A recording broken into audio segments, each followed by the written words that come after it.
News update کے ساتھ حاضر ہیں۔ سعودی عرب سے تمام بین الاقوامی پروازوں کی آمد و رفت 31 مئی تک معطل کر دی گئی ہے۔ جی ہاں ناظرین، منسوخ شدہ پروازوں کے ٹکٹ 1 سال تک قابل استعمال ہوں گے۔ کووڈ-19 کے سلسلے میں پورے ملک میں 24 آور کا کرفیو نافذ کیا گیا ہے۔ سعودی پریس ریلیز ایجنسی کے مطابق ایئر لائن کی پروازیں 31 مئی تک منسوخ کی گئی ہیں اور منسوخ شدہ پروازوں کے ٹکٹ 1 سال تک قابل کلیم ہوں گے۔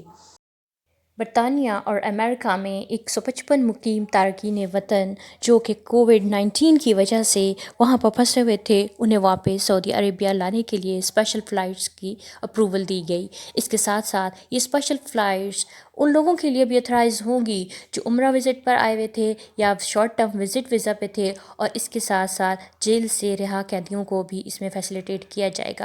یاد رہیں کہ وہاں پر عمرہ زائرین پاکستان کے بھی موجود ہیں جنہیں اسپیشل فلائٹس کے ذریعے پاکستان واپس لایا جائے گا۔ اپڈیٹس کے لیے ہمارے چینل کو سبسکرائب کیجیے۔